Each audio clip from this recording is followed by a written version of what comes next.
Governor को, राज्यपाल साहब को अधिकार है कि इंसानियत के नाते उसको माफ कर दिया जाए। जिस मुलजिम को एक सजा, जिस बॉम्ब स्फोट के एक ऐसे खतरनाक मामले में हुई है आर्म्स एक्ट के तहत, क्या उसे इस तरह का विशेष अधिकार का फायदा मिलना चाहिए? मैं कि उनको बरी कर दें भाई।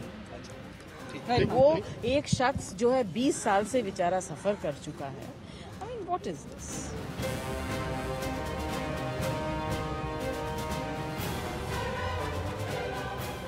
देश में ऐसा मैसेज नहीं बनने चाहते हैं कि जो अभिनेत्री है, क्रिकेटर हैं, पूंजीपति हैं, मिनिस्टर हैं, उनके लिए एक कानून होगा और कोई सजा मिल जाएगी तो माफ हो जाएंगे, और जो आम जनता है वो उसके लिए कोई पूछने वाला नहीं होगा। ऐसा नहीं हो सकता। किसी वकील की गलती की वजह से फंस गया, पर संजय दत्त को फंसना भी नहीं चाहिए था।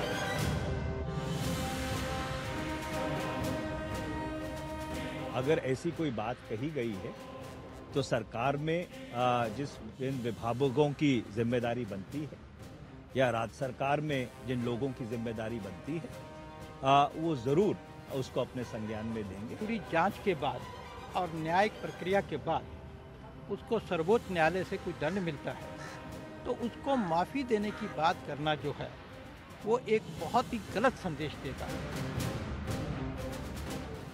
संजय दत्त ने अपनी लाइफ में कभी भी कोई भी ऐसा गलत कार्य नहीं किया जिसकी वजह से उस जैसे व्यक्ति को 5 साल जेल में रहना पड़े। खराब तो लगता ही है, पर जो हुआ उसका भुगतान है। नमस्कार, प्राइम टाइम में मैं कादम्बिनी शर्मा हूं आपके साथ। गुरुवार को 1993 के बॉम्बे सीरियल धमाकों के मामले में सुप्रीम कोर्ट ने फैसला सुनाया। 20 साल पुराने इस केस में बाकियों के अलावा संजय दत्त भी आर्म्स एक्ट के तहत दोषी पाए गए। टाडा तो उन पर से पहले ही हट चुका था, लेकिन 6 साल की सजा हुई थी। सुप्रीम कोर्ट ने उस सजा को घटाकर 5 साल कर दिया। लेकिन रात होते होते सुप्रीम कोर्ट के पूर्व जज और फिलहाल प्रेस काउंसिल ऑफ इंडिया के अध्यक्ष जस्टिस मार्कंडेय काटजू ने अपील कर डाली कि संविधान के आर्टिकल 161 के तहत राज्यपाल संजय को माफी दे दें। उन्होंने कई वजहें गिनाई हैं। संजय का व्यवहार, उनके 2 छोटे बच्चे, उनके माता पिता। जहां कई राजनीतिक दल संजय दत्त को माफी देने का समर्थन कर रहे हैं, कुछ इसके खिलाफ भी हैं। कई कानून के जानकार भी इसके खिलाफ हैं। संजय दत्त बड़े फिल्म स्टार हैं, लाखों लोगों की सहानुभूति उनके साथ है, लेकिन क्या जिस रहम की बात उनके लिए की जा रही है वो बाकियों के लिए भी होगी? सवाल ये भी है कि भले ही अदालत ने भी माना कि संजय दत्त ने गैरकानूनी हथियार रखने के अलावा कुछ भी गलत नहीं किया, आतंकवादी नहीं है, लेकिन क्या ऐसा किसी आम आदमी के साथ हो तो राजनीतिक दल क्या कहेंगे, क्या करेंगे? सजा पाने के बाद माफी कोई नई चीज नहीं है।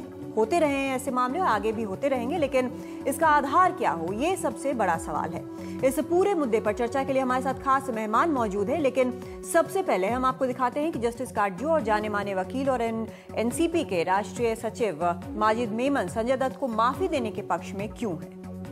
जस्टिस काटजू, आपने जो अपील किया, आपने कई सारी चीज़ें बोली हैं कि आपका, मैं प्रेस रिलीज देख रही थी, उसमें आपने कहा है कि पहले ही 18 महीने की जेल हो चुकी है, बच्चे हैं 2 छोटे छोटे और कोई आतंक का मामला नहीं है, तो इसमें माफ़ी देने लायक एक पूरा मामला बनता है। लेकिन सच में एक जज के तौर पर इतने सालों तक आप कोर्ट में जज रहे हैं, आपने बहुत सारे मामले देखे, आपको सच में ऐसा लगता है कि माफ़ी का ये एक आइडियल मामला है? हाँ, क्योंकि देखिए ये जुडिशल प्रोसीडिंग नहीं है। जो पार्डन की प्रोसीडिंग होती है ये कोर्ट ऑफ लॉ नहीं है। जुडिशल प्रोसीडिंग में अगर मानिए मिनिमम सेंटेंस प्रिस्क्राइब्ड है तो जज को कोई डिस्क्रिप्शन नहीं है, बिलो दैट मिनिमम दे नहीं सकता है। मगर गवर्नर को तो राइट है कि अगर मिनिमम सेंटेंस प्रिस्क्राइब्ड है तो भी वो पार्डन कर सकता है। जैसे नानावती का केस था आज से करीब 50 साल पहले। कमांडर नानावती को दोषी पाया गया और मर्डर का दोषी पाया गया और सुप्रीम कोर्ट तक सेंटेंस अपहोल्ड हुई।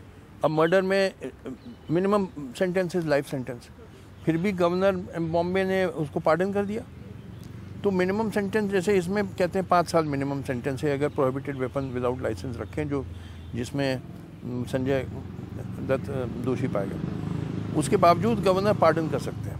सर लेकिन नानावती केस भी मैंने पढ़ा है, उसमें फ़र्क जो है दोनों केसेस में, वहाँ एक शख्स की ज़िंदगी का मामला था, यहाँ पर एक बॉम्ब ब्लास्ट का मामला है, चाहे उसमें जोड़ा नहीं गया हो संजय दत्त को, लेकिन उससे कई लोग अफेक्टेड हुए हैं, तो एक पब्लिक सेंटिमेंट भी बन जाता है उसके खिलाफ। क्या एक गलत प्रेसिडेंट नहीं होगा अगर माफी? नहीं, बॉम्ब ब्लास्ट में तो वो इन्वॉल्व ही नहीं है भाई, बाकी अक्यूज बॉम्ब ब्लास्ट में इन्वॉल्व है।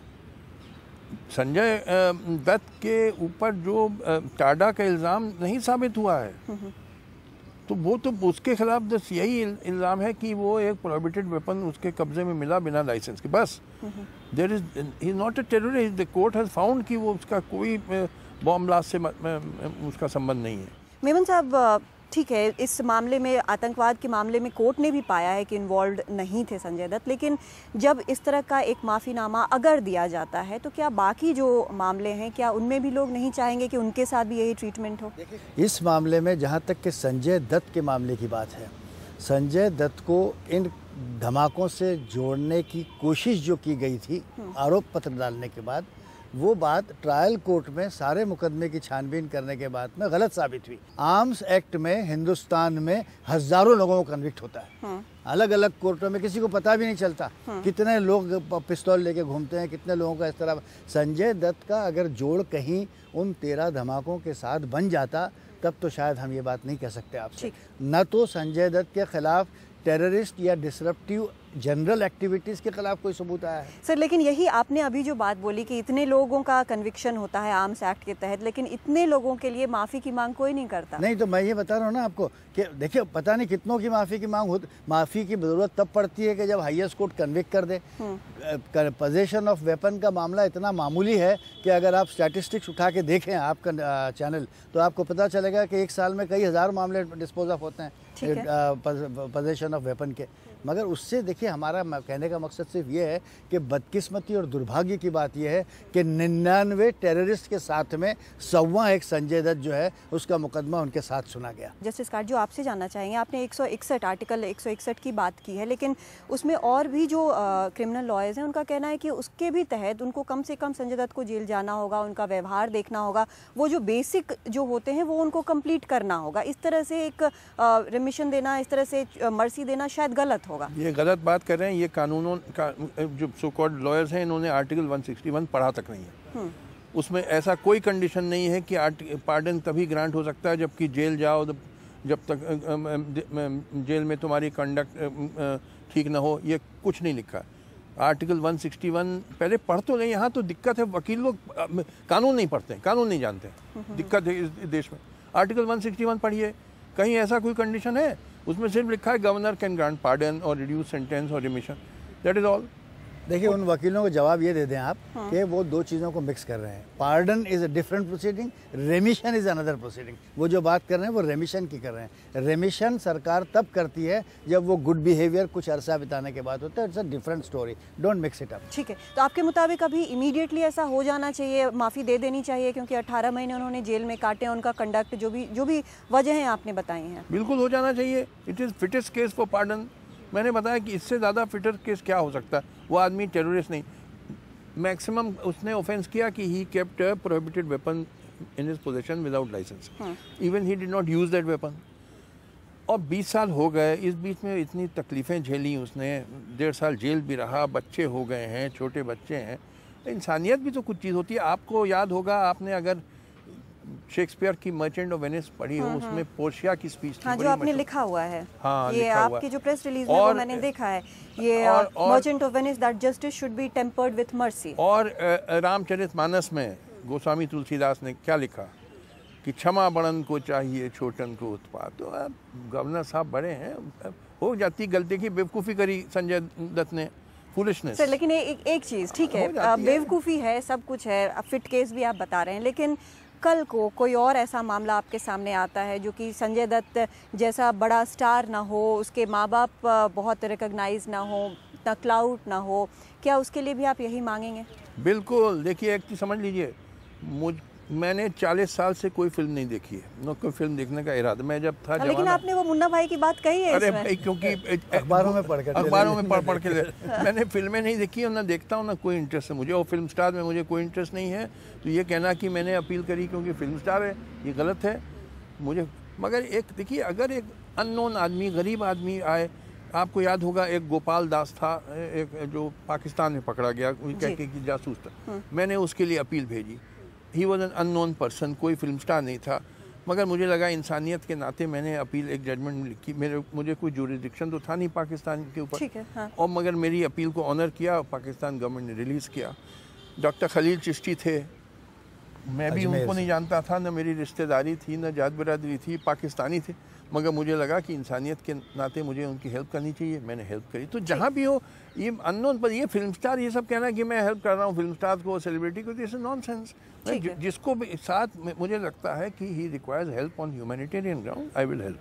सर, आपसे एक आखिरी संक्षिप्त सा जवाब चाहूँगी, क्या इसमें आम आदमी को ये नहीं लगेगा कि वो बड़े लोग हैं इसलिए उनके साथ ऐसा हो गया, उनको छोड़ दिया गया, हम गरीब हैं इसलिए हमारे साथ न्याय नहीं होता है, कुछ इस तरह की फीलिंग आएगी? बिल्कुल नहीं, आप छोटे आदमी का केस लाइए, मुझे सेटिस्फाई कर दीजिए कि हाँ इसमें ह्यूमैनिटेरियन ग्राउंड पे इसकी मदद करनी है, मैं कल से शुरू कर दूंगा, मेरी आवाज़ पूरे हिंदुस्तान में घूमेगी। छोटा सा छोटा आदमी, कोई बड़ा छोटे से फर्क मुझे नहीं। बहुत बहुत शुक्रिया सर हमसे बातचीत करने के लिए।